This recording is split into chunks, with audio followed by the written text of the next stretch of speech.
I have a plan, অন্যের উপর blame. আমাদেরকে আরো বলতে হচ্ছে আই হ্যাভ আ প্ল্যান, নারী নির্যাতনই তার main. I have a plan, খুন ধর্ষণ ব্লেম।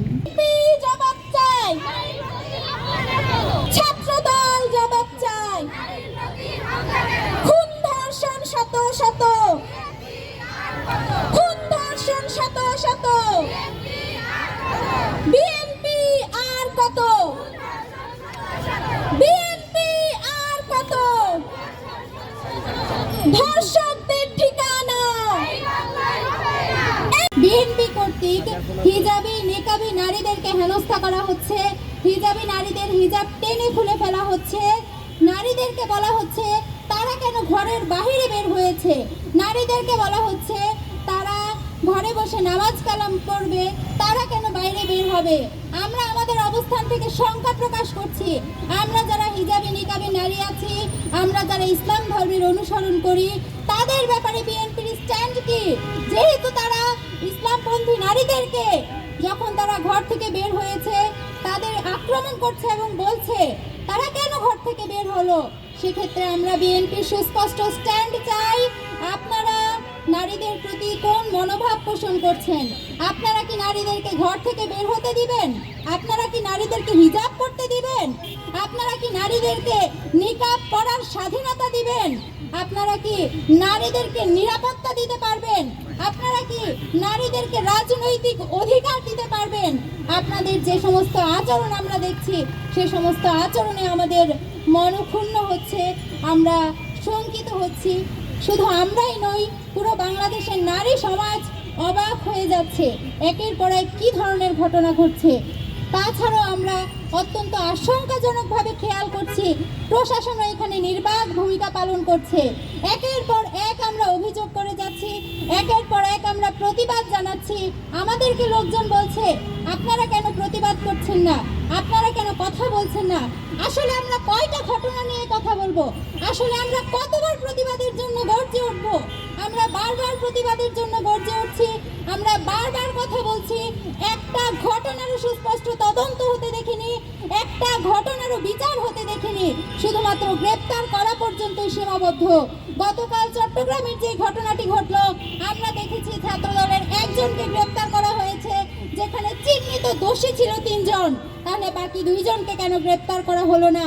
যাকে গ্রেপ্তার করা হয়েছে তাকে আপনারা কি ধরনের শাস্তি দিবেন সেটাও এখনো জাতির সামনে স্পষ্ট নয়।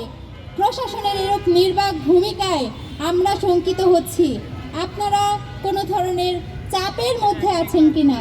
আপনারা কেন নিরপেক্ষ ভূমিকা পালন করছেন? আপনারা কেন আপনাদের জায়গা থেকে বিচার করছেন না? আমরা বিএনপিকে বলতে চাই, আপনারা যখন গণভোটে হ্যাঁর পক্ষে প্রচারণা চালাচ্ছেন, সেখানে আমরা বলছি গণভোটে হ্যাঁ মানে নারীর নিরাপত্তা, গণভোটে হ্যাঁ মানে নারীর ন্যায্যতা, গণভোটে হ্যাঁ মানে নারীর রাজনৈতিক অধিকার। অপরদিকে আপনারাই নারীদেরকে অপমানিত করছেন, অপরদিকে আপনারাই নারীদেরকে ঘরে আবদ্ধ করে রাখার জন্য নির্যাতন করে যাচ্ছেন যেসব নারীরা বের হচ্ছে। সুস্পষ্টভাবে আমরা আপনাদের কাছে জানতে চাই, আপনাদের আচরণে এই ধরনের দ্বিচারিতা কেন? আমরা আরও দেখেছি দেশের নারীদের নিরাপত্তা দেওয়ার জন্য ফ্যামিলি কার্ডের কথা বলা হয়েছে। একদিকে আপনারা ফ্যামিলি কার্ডের কথা বলছেন, ফ্যামিলি কার্ডের মাধ্যমে নারীদের সুরক্ষা দিবেন, নারীদের নিরাপত্তা দিবেন বলছেন, অপরদিকে আপনারাই নারীদেরকে সংঘবদ্ধভাবে ধর্ষণ করছেন, অপরদিকে আপনারাই পাওনা টাকা চাইতে গিয়েছে যে নারী তাকে হত্যা করেছেন। তাহলে যে সমস্ত নারীরা ফ্যামিলি কার্ডের জন্য যেতে চাইবে, যে সমস্ত নারীরা ফ্যামিলি কার্ডের জন্য টাকা চাইতে যাইবে, তাদের গলায় যে আপনারা ছুরি লাগাবেন না, তার প্রমাণ কি? আমরা সুস্পষ্ট জবাব চাই।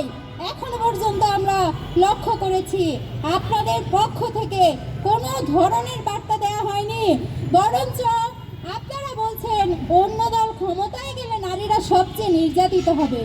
হাসালেন, আমাদেরকে হাসালেন। আপনারা নিজেরাই নির্যাতন করছেন, আবার আরেকজনের উপর ব্লেম চাপাচ্ছেন। তাহলে তো আমাদেরকে বলতেই হচ্ছে আই হ্যাভ আ প্ল্যান, অন্যের উপর ব্লেম। আমাদেরকে আরো বলতে হচ্ছে আই হ্যাভ আ প্ল্যান, নারী নির্যাতনই তার মেন। আই হ্যাভ আ ধর্ষণ ব্লেম। আপনারা কি ধরনের প্ল্যান করেছেন নারীদের জন্য তা জাতির সামনে সুস্পষ্ট। আমরাও সুস্পষ্টভাবে বলতে চাই, আপনারা নারীদেরকে যদি নিরাপত্তা দিতে না পারেন, আপনারা যাবৎ যত ঘটনা আপনাদের সমর্থকদের দ্বারা ঘটেছে তার বিচার যদি করতে না পারেন, তাহলে নারীরা আপনাদের মোক্ষম জবাব দিবে। এলো খবরের কাগজ, নিখাদ, নির্ভীক, নিরপেক্ষ।